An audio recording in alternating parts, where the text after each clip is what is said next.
ভরা মৌসুমেও আলু পেঁয়াজের বাড়তি দর, কোরবানির আগে গরম মশলার বাজার, সবজিতে স্বস্তি। টানা 2 মাস কমল এলপি গ্যাসের দাম, 49 টাকা কমে 12 কেজির সিলিন্ডার 1393 টাকা। জ্বালানি খাতে ভর্তুকি বন্ধ না করে জবাবদিহিতা নিশ্চিতের পরামর্শ ক্যাবিনেট।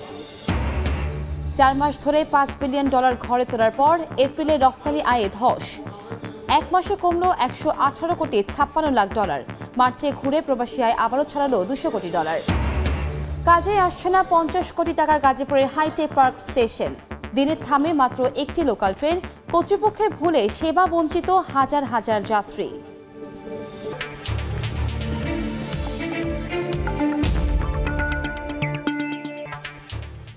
দেখছিলেন শিরোনাম। আমন্ত্রণ জানাচ্ছি দেশ ও দেশের বাইরের অর্থ বাণিজ্যে নানা খবর নিয়ে আমাদের নিয়মিত আয়োজন এ সময় বাণিজ্যে। আপনাদের সঙ্গে আছি আমি কনক আজাদ। সপ্তাহের ব্যবধানে রাজধানীর বাজারে মুরগির দাম বেড়েছে কেজিতে 30 থেকে 50 টাকা। ভরা মৌসুমে বেড়েছে আলু পেঁয়াজের দামও।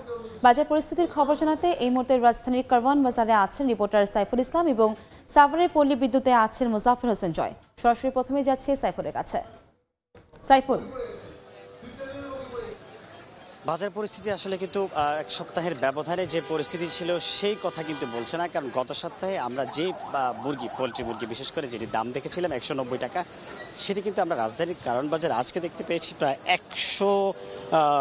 220 টাকা ধরে কেজি বিক্রি হচ্ছে। শুধুমাত্র যে এই যে পোলট্রি মুরগির দামে যে অস্বস্তি তা কিন্তু না, এর পাশাপাশি কিন্তু আসলে লেয়ার থেকে শুরু করে দেশি মুরগি, এর সোনালী জাতের যে মুরগি সেটিও কিন্তু দাম বেড়েছে। আমি যদি একটু দামের তারতম্যের কথাটা একটু বলি, সোনালী জাত এখন কিন্তু প্রায় 400 টাকা ছুঁই। এর পাশাপাশি দেশি জাতের মুরগি সবচেয়ে বেশি দাম বেড়েছে, যেটি কিন্তু গত সপ্তাহে আমরা দেখতে পেয়েছি 650 টাকা ছিল, সেটি কিন্তু বিক্রি হচ্ছে আজকের বাজারে প্রায় 700 টাকা। আমরা কিছুক্ষণ আগে দেখলাম যে আসলে এই যে এত দামের তারতম্য এক সপ্তাহের ব্যবধানে কেজিতে ব্রয়লারের দাম যেখানে 30 টাকা বাড়ছে, সেখানে দেশি থেকে সোনালী এবং লেয়ারের দামও কিন্তু 50 টাকা বাড়ছে। আসলে এর কারণটা কি? ব্যবসায়ীদের বরাবর মতোই কিন্তু একটা অজুহাত আছে। প্রত্যেকটা সময় আমরা দেখি যে কোনো একটা অনুষ্ঠান বা কোনো একটা যদি উৎসব উপলক্ষে দাম বাড়ে, কিন্তু এইবার কিন্তু দাম বেড়েছে উৎসব উপলক্ষ তাকে কেন্দ্র করে না, দাম বেড়েছে কিন্তু এই যে অজুহাত একটা মাত্র গরম, যার কারণে হচ্ছে যে পণ্যের দাম বেড়েছে প্রায় অনেক বেশি। শুধুমাত্র এই যে মুরগির বাজার অস্থিরতা তাও কিন্তু না, আমরা কিন্তু এই যে শুক্রবার ছুটির দিনকে কেন্দ্র করে অন্যান্য বাজারে যে অন্যান্য দাম, সেই পণ্যের দামও কিন্তু আমরা বাড়তি দেখেছি। সবকিছু মিলে বলা যায় যে বাজারে এখনো ঊর্ধ্বমুখী প্রবণতা রয়েছে, যেটি দেখার কেউ নেই। এই মুহূর্তে সাভারে আমাদের আরেক সহকর্মী অপেক্ষা করছেন, যাচ্ছি তার কাছে, মুজাফফর হোসেন।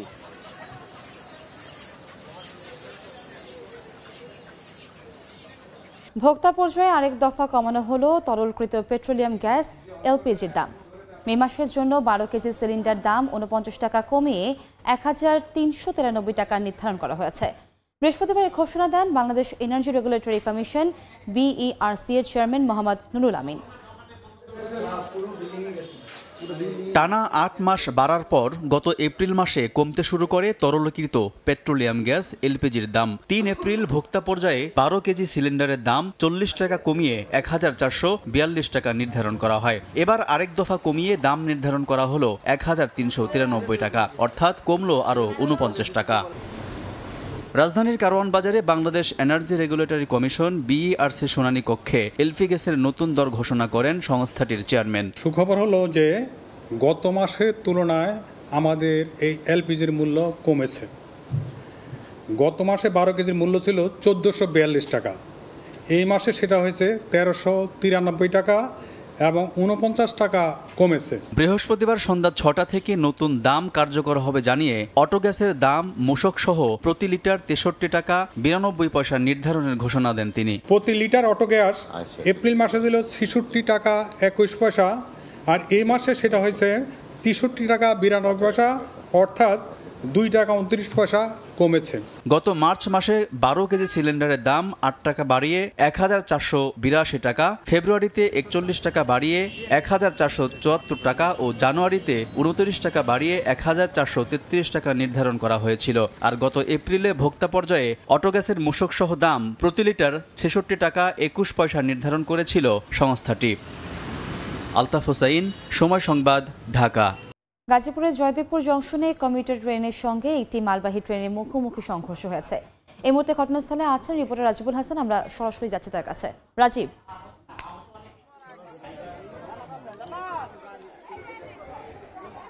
টাঙ্গাইল কমিউটার ও তেলবাহী একটি ট্রেনের মুখোমুখি সংঘর্ষ হয়েছে গাজীপুরের জয়দেবপুর রেল জংশন এলাকায়। আমরা একটু দেখাতে চাই যে আপনাদের ভয়াবহ একটি দুর্ঘটনা ঘটেছে এখানে।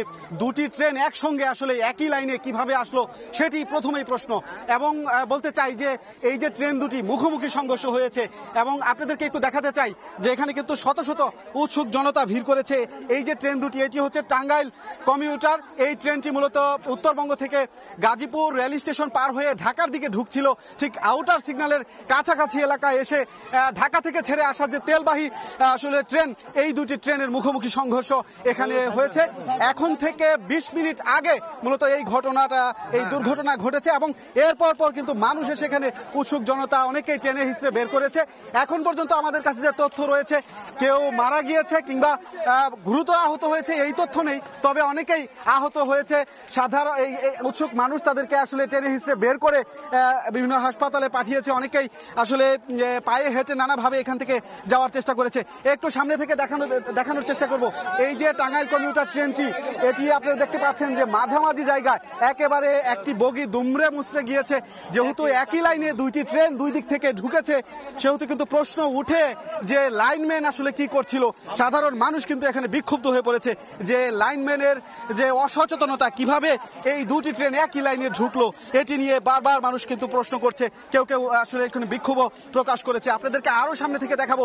উৎসুক জনতা প্রচুর এখানে ভিড় করেছে এবং ট্রেনটি কিন্তু হেলে পড়েছে।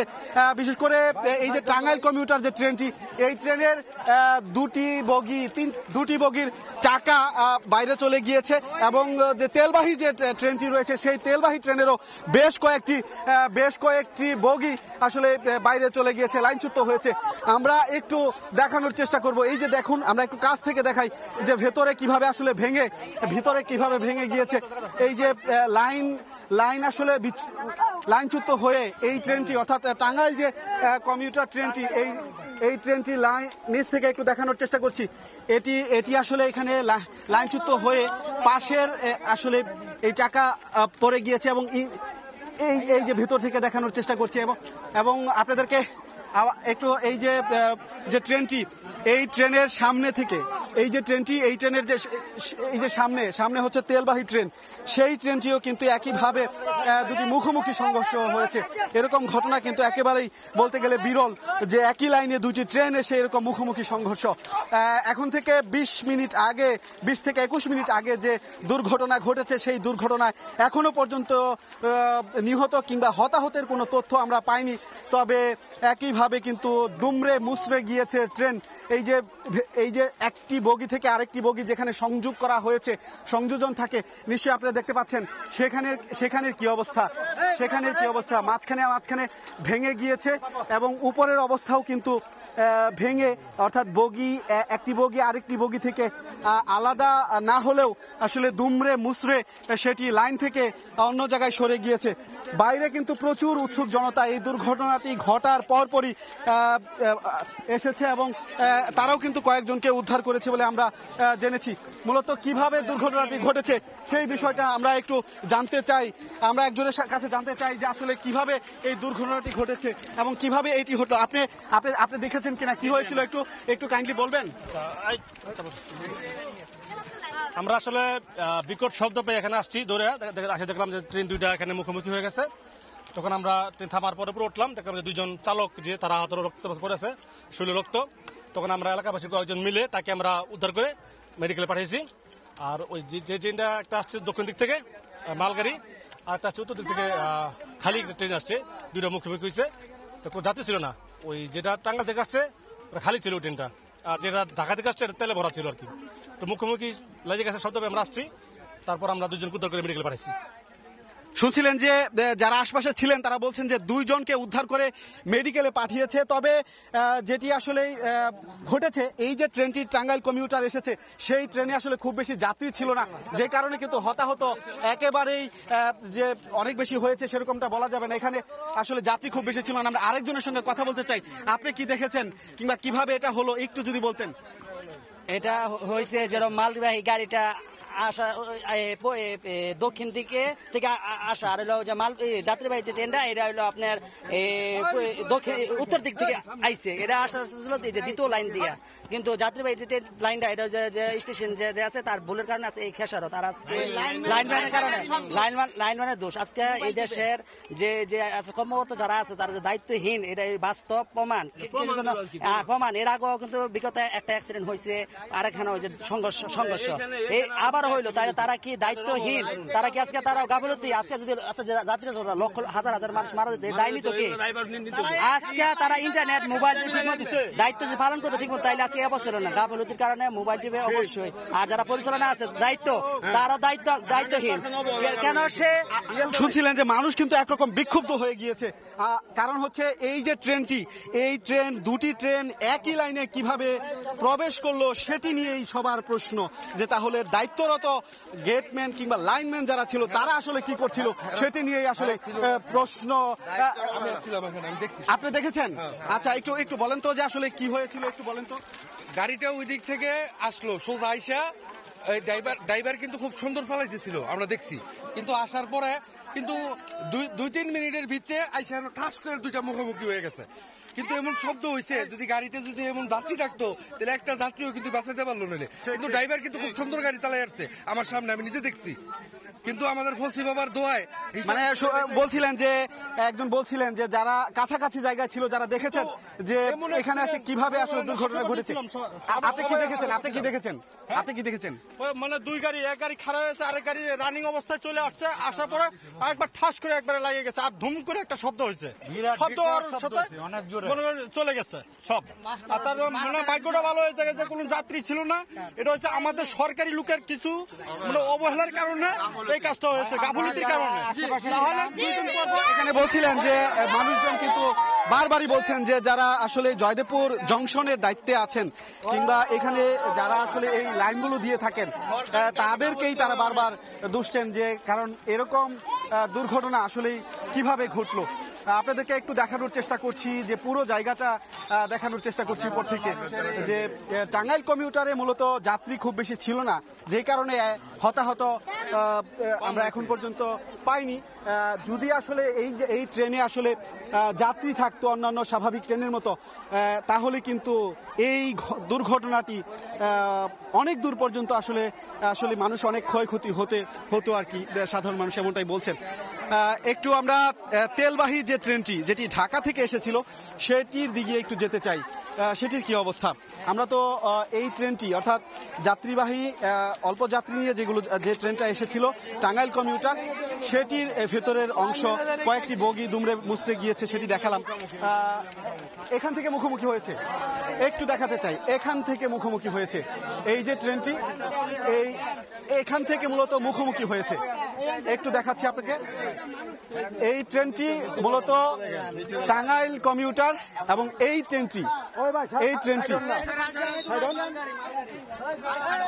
ট্রেনটি মূলত হচ্ছে তেলবাহী, এবং এই পাশের যে ট্রেনটি এটি হচ্ছে টাঙ্গাইল কমিউটার। এই দুটি ট্রেন এই জায়গাতে মূলত সংঘর্ষ হয়েছে, এবং নিচের অংশ আমরা দেখতে পাচ্ছি যে নিচের অংশও কিন্তু ভেঙে গিয়েছে। একটু আগে তো দেখাচ্ছিলাম যে দুমড়ে মুচড়ে গিয়েছে। একটু ভেতর থেকে দেখানোর চেষ্টা করবো আপনাদেরকে দর্শক। এই অবস্থায় কিন্তু বলছিলাম যে জংশনের খুব কাছাকাছি এলাকায় আসলে কিভাবে এই দুর্ঘটনাটি ঘটলো সেটি নিয়ে আসলে প্রশ্ন রয়েছে। আমরা আইন শৃঙ্খলা বাহিনীর সদস্যদের দেখছি যে উৎসুক জনতাদের আসলে তারা সামাল দেওয়ার চেষ্টা করছেন। আরেকটু সামনে যেতে চাই যে ট্রেনটি ঢাকা থেকে তেলবাহী ট্রেন আসছিল, সেই তেলবাহী ট্রেনটি আসলে যেটি আপনারা এখন দেখতে পাচ্ছেন, এই ট্রেনটি হচ্ছে তেলবাহী ট্রেন যেটি ঢাকা থেকে আসছিল। আসার পর জয়দেবপুর জংশনের অর্থাৎ আউটার সিগন্যালের কাছাকাছি জায়গায় মূলত এই দুটি ট্রেন দুমড়ে মুচড়ে সংঘর্ষের ঘটনা ঘটে। আমরা এখানে একটু দেখাতে চাই, বাইরে কিন্তু তেল পড়ে আছে, বাইরে এই যে তেল ছড়িয়ে ছিটিয়ে আছে, যে ভেতরে ভেতরে যে তেলবাহী আসলে ট্রেনটি সেটি থেকে আসলে তেল আশপাশে পড়ে আছে। একদম আপনি দেখতে পাচ্ছেন যে একদম কাছ থেকে যদি দেখাই, তেল নিচে পড়ে একদম লাইন এটা থেকে যখন আসলে সংঘর্ষ হয়েছে তখন কিন্তু এই মালবাহী ট্রেনটি থেকে তেল আশপাশে বিভিন্ন জায়গায় ছড়িয়ে ছিটিয়ে পড়ে আছে। আপনি নিশ্চয়ই এটি দেখতে পাচ্ছেন। কোনো জায়গায় এখনো কিন্তু তেল পড়ছে। আমরা একটু সেটি দেখাতে চাই দর্শক, সেটি একটু দেখাতে চাই যে এই যে তেলবাহী ট্রেনটি এটির ভেতর থেকে কিন্তু এখনো পর্যন্ত তেল পড়ছে। এই যে দেখছেন আপনারা, এটির তেলবাহী ট্রেন থেকে যখন সংঘর্ষ হয়েছে হয়তো এখানে ফেটে গিয়ে তারপর লিক হয়ে অবিরত তেল পড়ছে। নিশ্চয়ই আপনারা দেখতে পাচ্ছেন দর্শক, এরকম ভাবেই কিন্তু দুর্ঘটনার পর থেকে অবিরতভাবে এখানে এই তেল পড়ছে। এবং নিচের অংশ যদি দেখাই, এই ট্রেনটির নিচের অংশের যে যন্ত্রাংশ সেটিও ভেঙে গিয়েছে, সেইগুলো বিভিন্ন জায়গায় বিক্ষিপ্তভাবে পড়ে রয়েছে। এই দৃশ্য আপনারা নিশ্চয়ই দেখতে পাচ্ছেন। এবং এখান দিয়ে কিন্তু অবিরতভাবে এই যে তেল পড়ছে, আমরা একটু দেখানোর চেষ্টা করছি আপনাদেরকে। আরেকটু সামনে যেতে বলবো, সামনে থেকে দেখানোর চেষ্টা করবো আপনাদেরকে নিচ থেকে, যে আসলে এই যে গড়িয়ে কিভাবে এই ভেতর থেকে তেল পড়ছে। মূলত এই দুর্ঘটনাটি ঘটার পর আশপাশের যারা আসলে দায়িত্বরত ছিল তারা সবাই চলে এসেছে এখানে মূলত কাজ করছেন। আপনাদেরকে একটু দেখানোর চেষ্টা করছি। এখানে আইনশৃঙ্খলা বাহিনীর সদস্যদের কাজ করতে দেখছি আমরা, যারা আসলে উৎসুক জনতা সামাল দিচ্ছে। এবং মানুষ কিন্তু এই প্রচন্ড রোদের মধ্যেও দৌড়ে এসেছে। বিকট যখন শব্দ হচ্ছিল, এই বিকট শব্দে আশপাশে যে এলাকা আছে সেইখানে এবং আশপাশে কয়েকটি বস্তি আছে সেখান থেকেও লোকজন ছুটে এসেছে এবং ছুটে এসে মূলত প্রথমে উদ্ধার কাজে যাওয়ার চেষ্টা করছে। যেহেতু ট্রেনটিতে খুব বেশি যাত্রী ছিল না, সেই কারণে কিন্তু খুব বেশি হতাহতের আমরা এখন পর্যন্ত কোনো তথ্য পাইনি। আপনাদেরকে আরেকটু সামনে যাব, যে নিশ্চয়ই আপনাদের দেখানোর চেষ্টা করব যে আসলে এইখানে যে দুর্ঘটনাটি ঘটার পর মানুষ কিন্তু প্রথম থেকে যেটি বলছিলাম, যে প্রশ্ন একটি, সেটি হচ্ছে একই লাইনে দুইটি ট্রেন কিভাবে প্রবেশ করলো এবং এই দুর্ঘটনার দায়ভার কে নিবে, সেই প্রশ্নই মানুষ করছে। এতগুলো মানুষ একটি জংশনে দায়িত্ব পালন করে, এছাড়া লাইনের জন্য আলাদা লোক নিয়োগ আছে, তারপরেও কেন এই দুর্ঘটনাটি ঘটেছে সেটি কিন্তু মানুষ একরকম জবাব চায়। এরকমই আমরা এখানে দেখছি বিক্ষুব্ধ মানুষ বলছেন। একটু আপনাদেরকে এখান থেকে দেখাতে চাই, এই যে ট্রেনের যে চাকা, সেটি কিন্তু দেখেন ট্রেনের নিচ থেকে অন্য জায়গায় চলে এসেছে এবং একই সঙ্গে এটার সাথে এই যে তেলবাহী যে ট্রেনটির সেই ট্রেনের একটি অংশ লাইনের উপরে আছে, আরেকটি অংশ লাইন থেকে কিছুটা সরে গিয়েছে। এই দৃশ্যই কিন্তু আপনারা এখানে দেখতে পাচ্ছেন। নিশ্চয়ই আপনারা বুঝতে পারছেন স্ক্রিনে। এবং আমরা আরো সামনে থেকে একদম দেখানোর চেষ্টা করব আপনাদেরকে যে সামনের কি অবস্থা একটু আপনাদেরকে দেখানোর চেষ্টা করছি। নিচ থেকে যদি আপনাদের দেখাই তাহলে হয়তো বুঝবেন যে ট্রেনের যে চাকা, সেই চাকাটা কিন্তু ট্রেনের যে লাইন, সেই লাইনের উপরে নেই, লাইন থেকে ছিটকে পাশে পড়ে গিয়েছে এবং এভাবেই কিন্তু মূলত এই দুর্ঘটনাটি ঘটেছে। একটু বলে রাখছি, সেটি হচ্ছে যে ট্রেনটি আমরা একটু জানতে চেষ্টা করব যে এই ট্রেনটি কোন দিক থেকে কোনটা আসছিল এবং এই ট্রেনে মূলত কিরকম যাত্রী ছিল সেটা শুনেছি। সব মিলিয়ে আসলে এই আরেকটু বিস্তারিত এখানকার স্থানীয়দের কাছে জানার চেষ্টা করব। এখানে এই ট্রেনটি কোথেকে আসছিল, একটু আপনি বলেন তো। আচ্ছা, এই ট্রেনটি তেলবাহী যে ট্রেনটি ছিল এটি ঢাকা থেকে আসছে, আর অপর প্রান্তে যে কমিউটার ট্রেনটি ছিল এটা হলো টাঙ্গাইল কমিউটার ট্রেনটি। আর আজকে এই ট্রেনটি সম্পূর্ণ অফ ডে ছিল, এটি ডিরেক্ট ঢাকা চলে যাচ্ছিল, এই জন্য লোকবল কম ছিল। আর আহতদের মধ্যে 3 জন গুরুতর আহত হয়েছে। এদের মধ্যে 3 জনকে স্থানীয়রা যারা আছে তারা হসপিটালে নিয়ে গেছে। এদের মধ্যে একজনের অনেক গুরুতর আহত হয়েছে আর 2 জন সেন্সলেস অবস্থায় ছিল, সবাইকে নিয়ে গেছে। আর এই ট্রেনগুলো আসলে আজকে যে তেলবাহী ট্রেনগুলা, এটা আউটারে দাঁড়ানোর কথা, আর হলো ওই অপর প্রান্তে যে টাঙ্গাইল কমিউটার ট্রেনটি এটা আজকে থ্রু পাস হয়ে যাওয়ার কথা ছিল, জয়দেবপুর স্টেশনে বিরতির কথা ছিল না। হয়তোবা কোন একটা সিস্টেমের কারণে এই মুখোমুখি সংঘর্ষ। সেটাকে আমরা সিস্টেম বলবো না সিস্টেম লস বলবো, কোনটা? সিস্টেম লসেই ধরা যায় আমাদের মধ্যে, কারণ মুখোমুখি সংঘর্ষ হওয়ার কথা না, যেহেতু ডাবল লাইন, আমাদের একটি লাইন এক লাইন আপ লাইন আরেকটি হলো ডাউন লাইন, দুই লাইনে চলে যাওয়ার কথা। এখন কি জন্য হয়েছে, কর্তৃপক্ষের জন্য হয়েছে নাকি যারা লোকবল ছিল তাদের জন্য হয়েছে, এটা কর্তৃপক্ষ। এই যে ট্রেনটি ঢাকা থেকে আসছিল তেলবাহী, সেটি কি এখানে দাঁড়ানো ছিল না এটিও যাচ্ছিল? এটা দাঁড়ানো ছিল। ওই টাঙ্গাইল কমিউটার ট্রেনটি ওই দিক থেকে থ্রো পাস আসছিল, হয়তোবা মিসআন্ডারস্ট্যান্ডিং এর কারণে এই কাজটা হয়েছে। কারণ রেগুলার এই ট্রেনটি দাঁড়ায়, আজকে দাঁড়ায়নি, কারণ এটার আজকে থ্রো পাস যাওয়ার কথা। এটাতে মিসআন্ডারস্ট্যান্ডিং এর কারণেই মনে হয় এই দুর্ঘটনা মানে হয়েছে। কোন ট্রেনটি দাঁড়ায়? টাঙ্গাইল কমিউটারটি দাঁড়ায়। টাঙ্গাইল কমিউটার ট্রেনটি আসার পর জয়দেবপুর জংশন সেখানে দাঁড়িয়ে তারপরে ঢাকার দিকে যায়।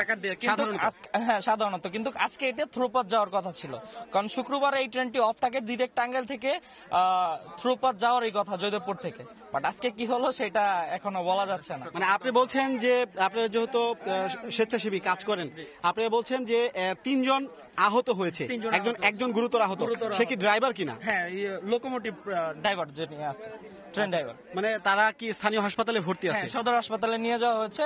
এলাকার যে লোকগুলো ছিল, কারণ যে কোনো দুর্ঘটনাস্থলে এলাকার মানুষগুলো কিন্তু তাড়াতাড়ি আসে, তারাই এসে ড্রাইভারকে নিয়ে গেছে হসপিটাল। আচ্ছা, ঠিক আছে, ধন্যবাদ আপনাকে। শুনছিলেন যে একজন স্বেচ্ছাসেবক যারা ট্রেন নিয়ে কাজ করে, তারা কিন্তু দল নিয়ে এখানে এসেছে দুর্ঘটনার পরপর। তারা এসে মূলত যেটি জানতে পেরেছে সেই বিষয়গুলো কিন্তু আপনাদেরকে জানানোর চেষ্টা করা হচ্ছে, আপনাদেরকে বোঝানোর চেষ্টা করা হচ্ছে। নিচের অংশ দেখুন, যে এই যে ট্রেনটি, সেই ট্রেনের নিচের অংশে কি অবস্থা, ভেঙে এবং লাইন থেকে আসলে কত দূরে চলে গিয়েছে। এভাবেই কিন্তু এই দুর্ঘটনাটি ঘটেছে। আমরা দু একজন আইন শৃঙ্খলা বাহিনীর সদস্যদের সঙ্গে কথা বলবো যে এই যে দুর্ঘটনাটি ঘটেছে, আপনি রেলওয়ের, আচ্ছা আপনি একটু বলবেন যে এই দুর্ঘটনাটি কিভাবে ঘটলো এবং কতজন আহত আছে, এখন আপনারা কি করছেন? আমার জানা মতে আমাদের 3 জনকে পাঠানো হয়েছে হাসপাতালে, মোটামুটি ভালো আহত, এবং এই গাড়িটা একটু দাঁড়ানো ছিল, আর ওইটা ডাইরেক্ট চলে আসছে। আমি স্টেশনে দাঁড়ানো ছিলাম, তারপরে ঘটনার পরে আমি ঘটনাস্থলে আসছি। আর সে এলাকার লোকজন যথেষ্ট সহযোগিতা করছে, তাদের সহযোগিতা এলাকার লোক করবে সেটা স্বাভাবিক, কিন্তু আপনারা রেলওয়ের পুলিশ, রেলওয়ের কর্মকর্তারা তখন কি করছিলেন? এই ট্রেনটা কিভাবে একই লাইনে দুটি ট্রেন আসলো? এটা তো দায়িত্ব পালন করে মাস্টাররা, আমরা তো নিরাপত্তা দিই, জনগণ নিরাপত্তা দিই। আমরা স্টেশনে ছিলাম, ঘটনার সাথে সাথে আমরা এখানে উপস্থিত হয়েছি। মানে এখানে এখন এই মুহূর্তে তো রেলওয়ের কোন লোক দেখতে আছে? রেলওয়ে অনেক পুলিশ আছে, আমাদের সকলেই আছে। রেলওয়ে পুলিশ ছাড়া রেলওয়ে কর্তৃপক্ষের কোন লোক দেখতে পাচ্ছেন? দেখতেছি না, এখানে কাউকে দেখতেছি না। ওকে বলছি বিভিন্ন জায়গায় আছে, কিন্তু সিভিল তো ওরা চেনা যাচ্ছে না। আচ্ছা, শুনছিলেন যে যারা এখানে দায়িত্বরত আছেন তাদের সঙ্গে কথা বলার চেষ্টা করছিলাম, যে দুর্ঘটনা ঘটার পরে সবাই আসলে ছুটে আসে, সেটা নিয়ে কাজ করে, কিন্তু দুর্ঘটনা কিভাবে ঘটলো, যখন ঘটলো তখন করণীয় কি ছিল, সেটি নিয়ে কথা বলতে চায় না আসলে। একটু প্রায় শেষ মাথায় আমরা চলে এসেছি আপনাদের দেখাতে শেষ মাথা বলবো না, মানে যেখানে দুর্ঘটনাটা ঘটেছে সেই দুর্ঘটনার শেষ মাথায় চলে এসেছি। এবং এখান থেকে যদি লম্বালম্বি আপনাদের দেখাই তাহলে আরেকটু দেখতে পারবেন, এখানে প্রচুর উৎসুক জনতা, প্রচন্ড গরম, এই গরমের মধ্যেও মানুষ এখানে ছুটে এসেছে এই দুর্ঘটনার সংবাদ পেয়ে। কেউ আশপাশে যারা ছিল, বিকট শব্দ যখন হয়েছে, দুটি যখন একসঙ্গে সংঘর্ষ হয়েছে, তখন মূলত এখানে এত মানুষ ছুটে এসেছে। আপনাদেরকে আবার একটু উল্টো দিকে দেখানোর চেষ্টা করছি, যে এই দিকে যে এই যে ট্রেনটির পাশেই এটি হচ্ছে ঢাকা টু ময়মনসিংহ এবং টাঙ্গাইল উত্তরবঙ্গের রেল লাইন। এই রেল লাইনের জয়দেবপুর জংশনের কাছাকাছি জায়গায় এই দুর্ঘটনাটি ঘটেছে। মূলত এখন পর্যন্ত আমরা যে তথ্য পেয়েছি, 3 জন আহত হয়েছে এবং এই 3 জনের মধ্যে একজন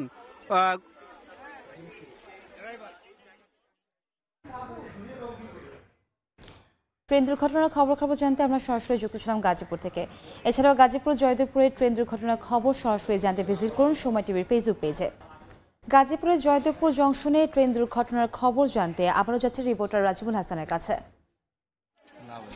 আচ্ছা, আমরা স্থানীয়দের সঙ্গে বারবার আপনাদের সংযোগ করার চেষ্টা করছিলাম, কারণ আশপাশের লোক যারা দেখেছে তারাই আসলে খুব সঠিকভাবে আসলে বর্ণনা দিতে পারবে যে মূলত কি হয়েছিল। তবে আমরা এরই মধ্যে পেয়ে গিয়েছি যে সাধারণ মানুষ এবং ট্রেন সংশ্লিষ্ট আইনশৃঙ্খলা বাহিনীর সদস্যরা তারা বলছেন যে টাঙ্গাইল কমিউটার যে ট্রেন, সেই টাঙ্গাইল কমিউটার ট্রেনটি মূলত জয়দেবপুর জংশন পার হচ্ছিল।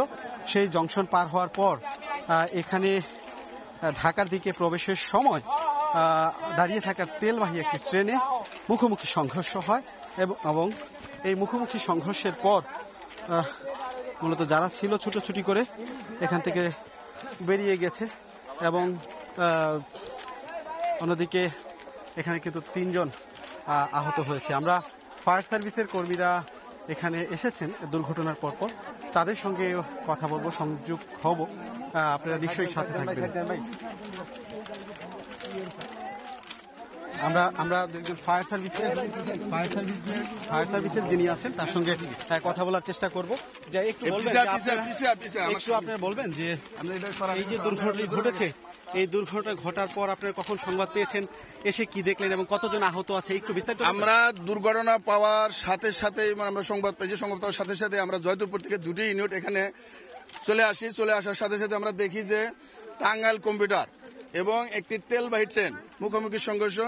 এই টাঙ্গাইল কম্পিউটার এবং তেলবাহী ট্রেনের ড্রাইভার এবং হেল্পার এর 4 জন আহত। এদেরকে উদ্ধার করে হাসপাতালে প্রেরণ করা হয়েছে এবং আমাদের উদ্ধার কার্যক্রম অব্যাহত আছে। আমরা এখনো সার্চ করতেছি যে কোথায় কোনো লোক আটকা আছে কিনা, কোনো লোক মৃত অবস্থায় আছে, কিন্তু আমরা এখনো কোনো আহত এবং মৃত কোনো লোক পাই নাই।